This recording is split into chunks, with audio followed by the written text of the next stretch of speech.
Hello friends, welcome to YouTube channel education Niketan. आज के हम इस वीडियो में 66वीं बीपीएससी मुख्य परीक्षा समान अध्ययन प्रश्न पत्र 2 के तीनों सेक्शन में कौन कौन से प्रश्न पूछे गए हैं उन प्रश्नों को देखेंगे। आपको पता है कि खंड 1 और खंड 2 से 3 प्रश्न करने होते हैं और प्रश्न जो 2 प्रश्न होते हैं खंड 3 से करने होते हैं। भारत के राष्ट्रपति की भूमिका परिवार के उस सदस्य के समान है जो सभी पर अधिकार रखता है, किंतु यदि घर के शैतान युवा सदस्य उसकी न सुने तो वह कुछ भी प्रभावी नहीं कर सकता है। मूल्यांकन कीजिए। The role of president of India is like an old man in family who has all the authorities, however he cannot do anything effective if the naughty young members of family do not listen him. Evaluate.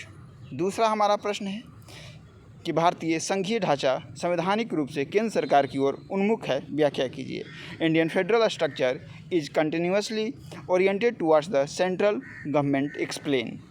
हमारा जो third question है, भारतीय राज्यों के असमान विकास ने कई सामाजिक, आर्थिक एवं राजनीतिक समस्याओं को जन्म दिया है। बिहार के विशेष संदर्भ में इस कथन का आलोचनात्मक परीक्षण कीजिए। The uneven development of Indian states has created many socio-economic and political problems. Critically analyze the statement with a special reference to Bihar.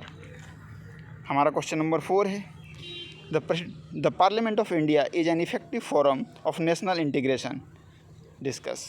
Bharat की संसद राष्ट्रीय एकीकरण का एक प्रभावी मंच है, विवेचना कीजिए। यानी कि इस बार कास्ट एंड पॉलिटिक्स बिहार के स्पेशल रेफरेंस में मात्र एक टेल लगा कर प्रश्न पूछा गया है और बाकी प्रश्न की प्रकृति थोड़ी सी टफ और यूपीएससी टाइप की बनाई गई है।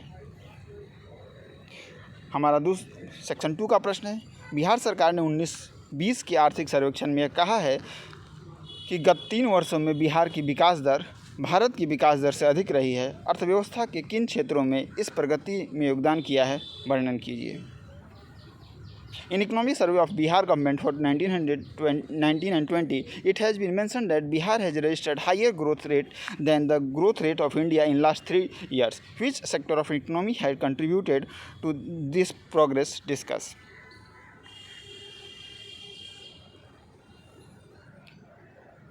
Next प्रश्न है, what are the main causes of disparity in economic and social development prevalent in Bihar? Critically evaluate the measure taken by government to reduce these inequalities. Bihar में व्याप्त आर्थिक एवं सामाजिक विषमताओं के मुख्य कारण क्या हैं? बिहार सरकार द्वारा इन असमानताओं को कम करने के लिए उठाए गए कदमों की आलोचनात्मक मूल्यांकन कीजिए। 7 नंबर क्वेश्चन है, what do you understand by demographic dividend? According to UNFPA report, up to what time India, especially Bihar, will have opportunity to reap its benefit? Throughout light on the step taken by Bihar in this respect. जनांकीय लाभांश से आप क्या समझते हैं? UNFPA की report के अनुसार भारत विशेष रूप से बिहार को इसके लाभ उठाने के अवसर किस समय तक प्राप्त होंगे? बिहार द्वारा इस संबंध में उठाए गए कदमों पर प्रकाश डालिए। हमारा अगला प्रश्न है, मानव विकास का मापन कैसे किया जाता है? मानव विकास कार्यसूची को प्राप्त करने के लिए बिहार की 7 प्रतिबद्धताएं क्या हैं? इन लक्ष्यों को प्राप्त करने के लिए सरकार की योजनाओं को समझाइए। बेसिकली ये 7 निश्चय से प्रश्न पूछा गया है सीधा सीधी आपसे। अब है सेक्शन 3 जिसमें साइंस एंड टेक्नोलॉजी से प्रश्न पूछे जाते हैं। उसका पहला प्रश्न है कि भारत दुनिया का कोविड-19 महामारी से सबसे अधिक प्रभावित दूसरा राष्ट्र है। इस जानलेवा वायरस के उन्मूलन के लिए केवल सामाजिक दूरी एवं मास्क के प्रयोग के साथ साथ एक तेज टीकाकरण प्रक्रिया आवश्यक है। प्रधानमंत्री द्वारा प्रतिपादित मेक इन इंडिया अवधारणा को दृष्टिगत रखते हुए हमारे राष्ट्र द्वारा कोविड-19 उन्मूलन के लिए उठाई गई गतिविधियों को विस्तार से वर्णन कीजिए। यानी कि पूरा का पूरा जो प्रश्न पूछा गया है वो कोविड-19 से संबंधित करके पूछा गया है, जो वैक्सीनेशन की प्रोसेस है। तो आपको इसमें इंडिया ने जो वैक्सीन डिप्लोमेसी की है और अन्य काम वैक्सीन डेवलपमेंट के क्षेत्र में किए हैं, उससे आपको इसका वर्णन करना है। नेक्स्ट क्वेश्चन है क्वेश्चन नंबर 10, बिहार में विश्व के अनेक राष्ट्रों के वैज्ञानिकों का एक प्रमुख ध्येय दूसरे ग्रहों पर जीवन की खोज है। भारत द्वारा अंतरिक्ष शोध के विकास की विवेचना विशेष रूप से 21वीं सदी में इस ध्येय को पूर्ति के लिए कीजिए। हमारा 11 नंबर क्वेश्चन है, मेक इन इंडिया कार्यक्रम के अंतर्गत भारत ने अपने सुरक्षा निकाय में सुरक्षा आयुधों एवं उपकरणों को राष्ट्र की सुरक्षा के लिए समाहित कर उसमें वृद्धि की है। इस कथन की पुष्टि सुरक्षा अभियांत्रिकी में वैज्ञानिक विकास के आधार पर कीजिए।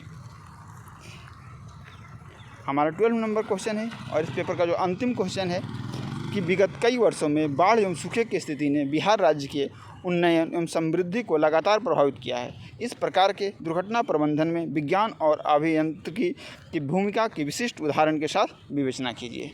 ये रहे वो 12 प्रश्न जो आज जीएस पेपर 2 में पूछे गए हैं। कल भी आपने जो प्रश्नों की प्रकृति देखी थी वो आपने देखा था कि प्रश्न जो हैं करंट अफेयर्स वाले ऐसे पूछे गए थे कि अगर आप चाहें कि 1 महीना और 10 दिन की पढ़ाई करके इन सारे प्रश्नों को उत्तर दे रहे हैं तो ऐसा करना अब संभव नहीं है। जो नई पैटर्न है बीपीएससी की, उसके लिए ज़रूरी है कि आप पहले से ही मुख्य प्रीलिम्स के साथ मुख्य परीक्षा का भी तैयारी करें। और इसके लिए 66वीं बीपीएससी मुख्य परीक्षा के लिए हमने daily test series answer writing practice की शुरुआत की थी और 67th के लिए भी हम उसको कैरी कर रहे हैं। इसमें हम एक प्रश्न सामान्य अध्ययन के जो नॉर्मल खंड है उससे पूछेंगे और दूसरा जो हमारा प्रश्न रहेगा अल्टरनेट डे में वो स्टेट से संबंधित रहेगा। इन प्रश्नों के वीकली स्तर पर डिस्कशन भी कराया जाएगा। इसके लिए हमने जो टेलीग्राम की ग्रुप बना रखी है उसमें एक क्वेश्चन की पीडीएफ भी आपको उपलब्ध करा दी जाएगी। और 1 अगस्त से 67th के लिए डेली आंसर प्रैक्टिस की शुरुआत की जा रही है। आप चाहे तो इस टेलीग्राम ग्रुप से जुड़कर इस जो हमारी शुरुआत है, इस मुहिम है, उसके हिस्सा बन सकते हैं। धन्यवाद।